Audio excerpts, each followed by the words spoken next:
রাধে রাধে বন্ধুরা, welcome back to my channel. কেমন আছো বন্ধুরা? আশা করছি সবাই ভালো আছো, সুস্থ আছো। আজকে তোমাদের পছন্দের একটা ব্লগ নিয়ে এসেছি। একদম রাতের বেলা থেকে ব্লগ শুরু করছি। আজকে এখন বেজে গেছে প্রায় 10:30। খাওয়া দাওয়া সব কিছু হয়ে গেছে কমপ্লিট। তারপরে যে কাজগুলো আমি করি সেখান থেকে আজকের ভিডিওটা স্টার্ট করলাম। আশা করছি তোমাদের আজকের ভিডিওটা খুব ভালো লাগবে। আর আমি আজকে রান্নাঘরে টুকটাক একটু পরিবর্তন করব। কিচেনে যে জিনিসগুলো আমি পরিবর্তন করি সেগুলো সবসময় আমি তোমাদের সাথে ব্লগের মাধ্যমে শেয়ার করি। তো আজকে সেরকমই একটা ভিডিও তোমাদের সামনে নিয়ে চলে এসেছি। কিছুটা আমি কাজ করে নিয়েছিলাম, আর বাকি কাজ আর করতে পারিনি গরমের জন্য। তো ভাবলাম যে রাতের বেলায় কমপ্লিট করি। এমনিতে তো রাতের বেলা কিচেন ক্লিনিংয়ের কাজ করি, কিচেনটা পরিষ্কার পরিচ্ছন্ন করে নেওয়া খাওয়া দাওয়ার পরে, মানে ঘুমোতে যাওয়ার আগে, সেটা তো আছেই। তার সাথে এক্সট্রা অনেক কিছুই আছে আজকে এই ব্লগে। তো দেখো আমি একটু লিকুইড বানিয়ে নিচ্ছি, এটা পুরনো লাইজলের একটা বোতল, যেটা কিচেন ক্লিনার ছিল এর মধ্যে। সেটার মধ্যে কিন্তু আমি একটু জল দিয়ে, একটুখানি লিকুইড দিয়ে আর সামান্য ভিনিগার দিয়ে আমি একটা স্প্রে বানিয়ে নিয়েছি, যেটা ন্যাচারাল আর কি, যেটাতে অতটা ক্ষতি করবে না। আর কলিন তো কিচেনে ব্যবহার করাই উচিত না। আমি আগে ব্যবহার করতাম, এখন আর ইউজ করি না। তো এই যে লিকুইডের স্প্রেটা আমি বানিয়েছি, এটা এতটাই ভালো। এটা দিয়ে কিন্তু কিচেনের টোটাল জিনিসপত্র পরিষ্কার করা যায়, কৌটো থেকে শুরু করে যাবতীয় সব কিছু। ওপরে একটু স্প্রে করে মুছে নিলেই কিন্তু একদম চকচকে হয়ে যায়। তো আমরা আমাদের কিচেনটা পরিষ্কার পরিচ্ছন্ন রাখার জন্য কিন্তু এইরকম টুকটাক টিপসগুলো ব্যবহার করতেই পারি। তো এখানে গ্যাস স্টোভটাকে পরিষ্কার করে নিলাম। দুপুরবেলা রান্নাবান্নার পরে কিন্তু আমি অলরেডি মুছেই রেখেছি, পরিষ্কার করে রেখেছি। তার জন্য এখন অত মাজা ঘষা করা লাগবে না। আর এমনি মোটামুটি পরিষ্কার থাকলে কিন্তু এরকম হালকা একটু স্প্রে করে মুছে নিলেই একদম পরিষ্কার হয়ে যায়। আর এই গ্যাস স্টোভটার একটাই সমস্যা, ওই যে ঝিকের নিচে যে স্টিলের জায়গাটা, রিংগুলো, ওর মধ্যে যদি একবার কোনো পোড়া দাগ লেগে যায় তাহলে সেটা সহজে উঠতে চায় না। তো তারপরে দেখো কিচেন কাউন্টার টপটাকেও কিন্তু আমি এরকম স্প্রে করে করে মুছে নিচ্ছি, একদম চকচকে পরিষ্কার হয়ে যাবে।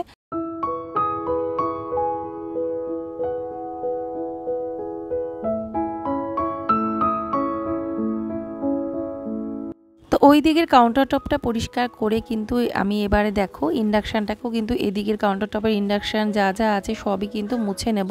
আর ইন্ডাকশানটাকেও কিন্তু এরকম ডেইলি একটু মুছে নেওয়া দরকার স্প্রে করে, তাহলে সবসময়ের জন্য নতুনের মতো পরিষ্কার থাকবে।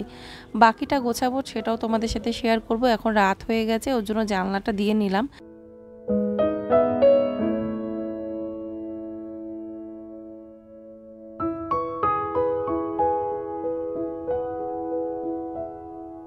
তো এবারে রোজকার মতো দেখো বাসনগুলো মেজে নিচ্ছি। আমি রাতের বেলা কখনোই সিঙ্কে বাসন জমিয়ে রাখি না, যদি না খুব হয়তো অসুবিধে, হয়তো শরীরে দিচ্ছে না বা ইচ্ছে করছে না, মানে এরকম বাধ্যতামূলক পরিস্থিতি না থাকলে কিন্তু আমি যত রাতই হোক রান্নাঘরটা পরিষ্কার করে রেখে তারপরেই কিন্তু ঘুমোতে যাই।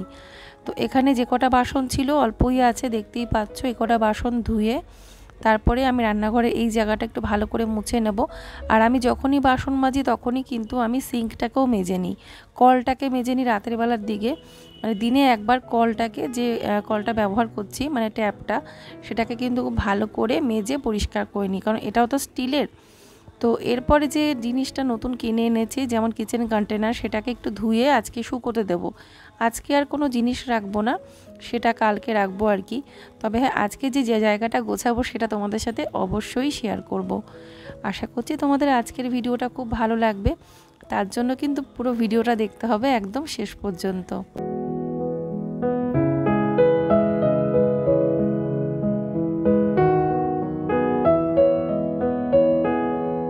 আর এই যে বাসন মাজার সময় যদি এখানে একটা ন্যাপকিন দিয়ে নিতে পারি সিঙ্কের সামনে দিয়ে, দেখবে অতটা গায়ে জল ছিটে আসে না বা জায়গাটা অতটা জল জল হয়ে যায় না।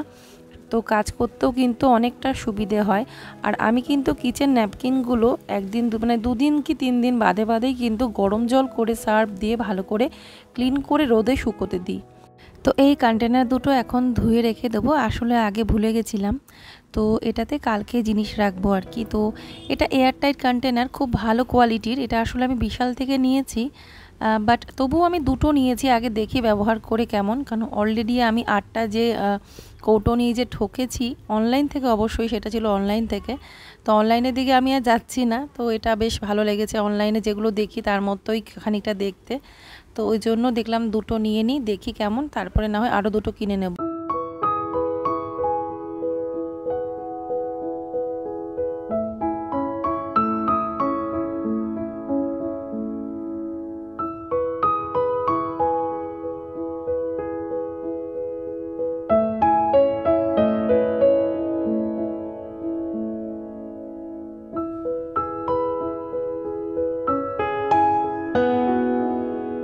তো এই কাচের শেলফটাকে একটু ভালো করে মুছে নেব লিকুইডটা দিয়ে, অনেক দিন ধরেই মোছা হয় না, আর একটু পরিবর্তন করব।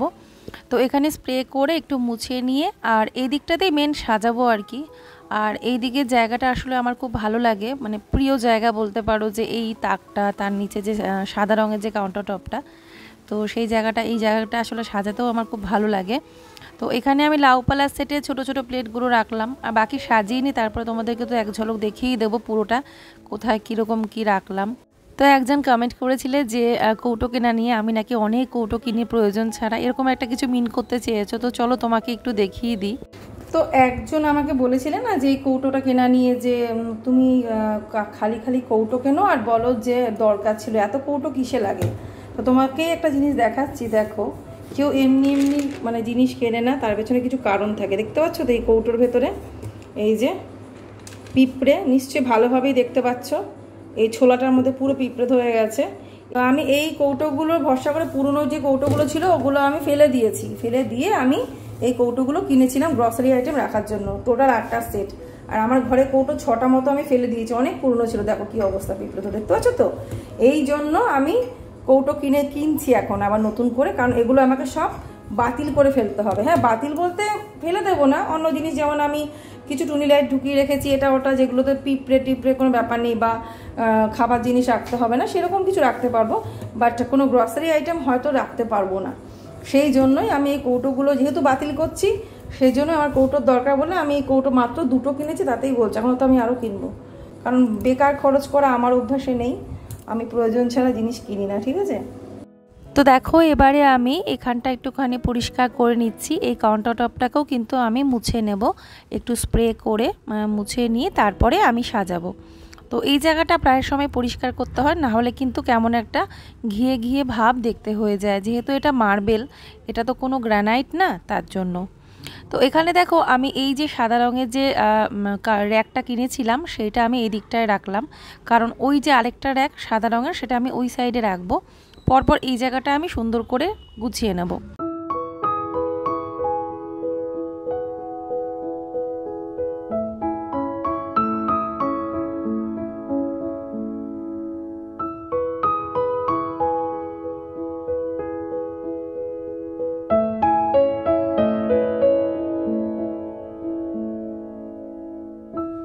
তো কিছু কিছু এরকম জিনিস আছে যেগুলো দেখবে আমরা যদি সাজিয়ে গুছিয়ে রাখতে পারি তাহলে কিন্তু কিচেনের সৌন্দর্যটা অনেকটাই বেশি বেড়ে যায়। সেই রকম হিসেবেই কিন্তু আমি টুকটাক জিনিসগুলো কিনেছি, যেমন এই যে র্যাকগুলো। তো দেখবে এগুলো যদি আমরা কিচেনে রাখতে পারি তাহলে কিন্তু সত্যি সৌন্দর্য অনেক বৃদ্ধি পায়। তো এগুলো রাখার জন্যই কিন্তু আজকে আমার রান্নাঘরটা দেখতে বেশি সুন্দর লাগে, মানে আগের থেকে আর কি।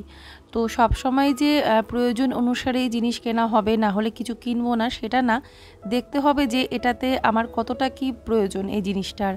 এটা যেমন আমি কিনেছি, একদিকে সৌন্দর্য বৃদ্ধি পেয়েছে, আরেকদিকে দেখো আমি কিন্তু জিনিসপত্র ঠিকঠাকভাবে গুছিয়ে রাখতে পারছি, যেগুলো কিন্তু এমনি যদি এই জিনিসগুলো রাখতে যাই তাহলে কিন্তু সেইভাবে অত সুন্দর অর্গানাইজ করে রাখা যাবে না। তো এই কারণেই কিন্তু এই টুকটাক জিনিসগুলো কেনা। আর সব থেকে বড় কথা, যেহেতু আমি ইউটিউব প্ল্যাটফর্মে কাজ করি, এগুলো হচ্ছে আমার কন্টেন্টের মধ্যেই পড়ে, সেজন্য সেটা তো আমি অবশ্যই চাইবো যাতে আমার রান্নাঘরটাও সুন্দর থাকুক আর তোমাদেরকে যাতে তোমাদের পছন্দসই ভিডিও দিতে পারি। তো এটাই হলো আমার উদ্দেশ্য। তো বলেছিলাম একটুখানি পরিবর্তন করছিলাম কিচেনে, সেটা তোমাদের আজকে দেখিয়ে দিই, একটুখানি করলাম এই কাজটুকু। আর এই যে এখানে সিঙ্কের পাশে বাসনের বাস্কেটটা রেখেছি সে আগের মতো। তো তারপরে এই এগুলো তো ধুয়ে রেখেছি, এগুলো সকালে তুলে দেবো, এই জায়গাটা তো ফাঁকাই থাকবে, ঠিক আছে। এই কৌটোগুলোর মধ্যে সকালে জিনিস রেখে নেব। আর বাকি গ্যাস স্টোভটা এখানে যেমন তেমনই, পাশে শুধু স্টিলের র্যাকটা রেখেছি ওই কাঠের ওই র্যাকটার পরিবর্তে, তো যেমনটা তেমনই আছে। এই যে এটা হচ্ছে স্টিলের র্যাকটা, এর মধ্যে রেখেছি এখানে যেরকম মশলা কৌটোটা আছে সেইটা, মশলাদানিটা, গরম মশলা, শুকনো লঙ্কা, এই কটা জিনিস রেখেছি। আর এর মধ্যে তো সব মশলা আছেই, তো সব নামাতে হয় না। বাকিগুলো সব আমার এই ক্যাবিনেটের মধ্যে আছে। বাকি যে মশলাগুলো কাচের বোতলে করে এই ক্যাবিনেটের মধ্যে থাকে, তোমরা তো জানোই যারা আমার ব্লগ দেখো। আর এই যে এখানে হচ্ছে সল্ট আছে, রান্নার তেল, আর এই যে এখানে গ্যাস লাইটার যেগুলো লাগে চাকু টাকু, আর এখানে একটা প্লান্ট রেখেছি। তো এইরকম সিম্পলভাবে ডান দিকটা যেমন থাকে গ্যাস স্টোভের ডান দিকটা সেরকমই আছে। আর এখানটা আমি এই জানলার তাকটা একটুখানি গুছিয়েছি অন্যরকম করে, দুটো গাছ রেখেছি রিয়েল প্লান্ট আর কি, একটা স্নেক প্লান্ট, একটা মানি প্লান্ট। মানি প্লান্টটা আগে থেকে ছিল, স্নেক প্লান্টটা ওদিকে ছিল। ওদিকে আমি এমনি গাছ রাখিনি, কারণ ওদিকটা কোনো কিছু হাওয়া বাতাস লাগে না, সেই জন্য এখানটা রেখেছি। আর এটা আমি রাখলাম এখন আর কি। তো এটার মধ্যে দুটো ন্যাপকিন রেখেছি, কিচেন ন্যাপকিন। আর এই যে এইটা আমি এখানে রেখেছি, এখানে রাখলে দেখলাম সুবিধা হলো। তো হঠাৎ করে মাথায় আসলো, কালকে আমি এটা এখানে রেখেছি, এই চামচ হাতা খুন্তির এই স্ট্যান্ডটা। তো এটা আমি এখানে সাজিয়ে রেখেছি, দেখতে সুন্দর লাগছে। জানলা তাকের উপরটা একটু নতুন করে এরকম করে সাজালাম। তো হয়ে গেল এই সাইডটা, তোমাদের চটপট করে দেখিয়ে দিচ্ছি। আর এখানে খাবার জলগুলো থাকে। আর এই যে মেশিনটা উপরে, যে ফিল্টার মেশিনটা, ওটা চার্জে দেওয়া আছে, ওটা সেট করে আর কি বোতল ভরতে হয় আর কি, কলের মতো জল পড়ে। তো এই দিকটা খাবার জল থাকে, এখানে সিঙ্ক, আর এখানে বাসন রাখার একটা মানে বাস্কেটটা, আর এখানটা ফাঁকাই থাকে, এগুলো সকালে তুলে দেবো। আর বাকি এই দিকটা এরকম দেখে নাও একটু। হয়ে গেল এই দিকটা সিম্পলের মধ্যে, বেশি একটা জিনিস রাখতে ভালো লাগে না। তবে হ্যাঁ, যেগুলো আমার শখ করে করে দু একটা তাক কিনেছি, যেমন এই একটা, তো ভাবলাম যে এগুলো এই সাইডটায় রাখে, যেহেতু চিমনি নেই, গ্যাসের আশপাশে রাখলে না তাড়াতাড়ি তেল কাজটা হচ্ছিলো, তো সেই জন্য আমি এই দিকটায় রাখলাম। কারণ এই দিকটা বেশি একটা রান্নাবান্না হয় না, পরিষ্কার থাকে, তো সেই জন্য ঝাঁজটাও এতটা আসে না আর কি। তো ওই জন্য পরপর এই র্যাক দুটো রেখেছি। দেখো হোয়াইট কালারের র্যাকগুলো কত সুন্দর লাগছে দেখতে। তো কীভাবে সাজালাম দেখে নাও। এখানটা যেমন ছিল তেমনই আছে। এখানে এই চা করার পাত্রটা, এই পাত্রটা এখানে আছে। এখানে যে কড়াইটা ছিল, কড়াইটা যেগুলো ঢাকনাওয়ালা কড়াই, সেগুলো আমি এখানে আপাতত রেখেছি। যেগুলো ব্যবহার করি, যেগুলো ব্যবহার অতটা বেশি করি না, সেগুলো আমার ওই ড্রয়ারের মধ্যেই আছে, কিচেন ক্যাবিনেটের ড্রয়ারের মধ্যে। তো এখানে পরপর এই দুটো কড়াই আছে। আর এই যেটা হচ্ছে, এইটা ব্যবহার করি না বলতে গেলে, খুব কম করি না ব্যবহার, যত্ন করেই রেখেছি। তো এগুলো সব কাচের লিড দেওয়া, হ্যাঁ, তো ওই জন্য দেখতে ভালো লাগছে, ওই জন্যই কর্নারটা এইভাবে সাজালাম। কারণ এই ঝুড়িটা না ফাঁকাই পড়েছিল, বেকার, তো দেখলাম যে এগুলো রাখি তাও তো একটু কাজে লাগবে, দেখতেও সুন্দর লাগবে, তাই কাজে লাগিয়ে দিয়েছি ঝুড়িটা মেনলি আর কি। তার পাশে এই যে এটা হচ্ছে, এটা এখন দরকার হয়, প্রায় সময় স্মুদি শরবত টরবত বানাই, তো এটা দরকার হয়, তো এটা এখানে রেখেছি। আর এই যে মশলা করার এই পাত্রটা, এই ঢাকনাটা হারিয়ে গেছিলো, মানে 7-10 দিন খুঁজে পাইনি, তারপরে পেয়েছি। এমন জায়গায় পেয়েছি, সে কী করে যে তলায় ঢুকে গেছিলো কে জানে, পুরনো জিনিসপত্রের নিচে ঢুকে গেছিলো। তো যাই হোক, আর তার পাশে এই যে এই একটা রাখলাম, এখানে চায়ের জিনিসপত্র সমস্ত কিছু, চা, চিনি, কাপ, এক্সট্রা কাপ, মানে একঘেয়ে কাপে চা খেতে সবসময় ভালো লাগে না, মাঝে মাঝে পাল্টিয়ে দেখবে চা খাই, তো সেগুলো। আর ওদের দুজনের কাপ। আর এই যে এমন দিস্তা আদা থেতো করা, চা, চিনি, ওদিকে ছোলা আছে, কফি আছে, আর দুটো কাচের বোতল খালি আছে, ধুয়ে রেখেছি, জিনিস রাখবো, জিনিস এখনও রাখিনি, এই পেছনের দুটোতে আর কি। তাকটার মধ্যে এইটা হচ্ছে ওই গরম জল করা, চা করার জন্য ইলেকট্রিক কেটলটা রেখেছি। তো এখানে দেখতে ভালো লাগছে, দুটো বেশ মাপে মাপে চলে এসেছে। আর এই সল্টের এই বেশি স্টোরেজ, মানে বেশি পরিমাণে যে লবণটা স্টকে রাখে, সেটার পাত্রটা হচ্ছে এইটা। তো এটা এখানে রাখলাম, পরিষ্কার থাকবে, এটাও তেল কাজতে হবে না। আর তার নিচে এখানে কিছু টিফিন বক্স আছে, তো দুজনা এখন যে স্কুলের টিফিন বক্সগুলো নিয়ে যায়, এগুলোই নিয়ে যাচ্ছে। আর এটা হ্যান্ড চপারটা, তার নিচে কাচের এই টিফিন বক্সটা, এটার মধ্যে আমি মানে স্টোরেজ কন্টেনার আর কি, ফ্রিজে জিনিসপত্র রাখার জন্য। আর এই যেটা চামচদানি, মানে চামচ রাখার যে স্ট্যান্ডটা, এই কাপটা এখানে রেখেছি, কাঠের, এটার উপরে রেখেছি আর কি। এর নিচে রাবার আছে, মানে মানে কি বলবো, স্লিপ কাট, মানে এরকম জিনিস দেওয়া আর কি, গরম জিনিস রাখার জন্য মেনলি এটা। তো এটা আমি এই কাজে ব্যবহার করলাম। আর এই যে এটা হচ্ছে কাপের স্ট্যান্ডটা, এখানে চা করি, বেশিরভাগ চা টুকটাক করি, চা ডাল সেদ্ধ করলাম, হয়তো কোনো সময় একটু গরম জল, এটা সেটা করি, মোটামুটি খুব বেশি রান্না করি না, কারণ এদিকে যেহেতু ঝাঁজটা একদম ফ্রিজের গায়ে লাগবে না, তো উপর দিকে লাগে, সেজন্য এখানে বেশি একটা রান্না করতে পারি না। তো এই হয়ে গেল আমার রান্নাঘর গোছানো, রাতের বেলা করলাম কমপ্লিট, কালকে আর করতে পারিনি। তো কেমন লাগছে অবশ্যই কমেন্ট করে জানিও। আর মাঝে মাঝে রান্নাঘরে একটু সাজানো গোছানো পরিবর্তন করতে আমার ভালোও লাগে, আর তোমাদের সাথে শেয়ার করতেও ভালো লাগে, কারণ রান্নাঘরটাই বলতে পারো যে আমার সবথেকে প্রিয় একটা জায়গা, সেজন্য মনের মতো করে মাঝে মাঝেই সাজাই, টুকটাক জিনিস কিনি কয়েকটা করে। ঠিক আছে, তো চলো আজকে ভিডিওটা আমি এখানেই শেষ করলাম। তোমাদের কেমন লাগলো অবশ্যই জানাবে, যদি ভালো লাগে অবশ্যই লাইক করবে, শেয়ার করবে, কমেন্ট করবে, সাবস্ক্রাইব করবে। তোমাদের সাথে আবার নেক্সট ভিডিওতে দেখা হবে। সবাই তোমরা ভালো থেকো, সুস্থ থেকো। প্রচণ্ড টায়ার্ড হয়ে গেছে, এখন যাব স্নান করব, তারপরে ঘুমোতে যাব। তো বাই বাই, রাধে রাধে।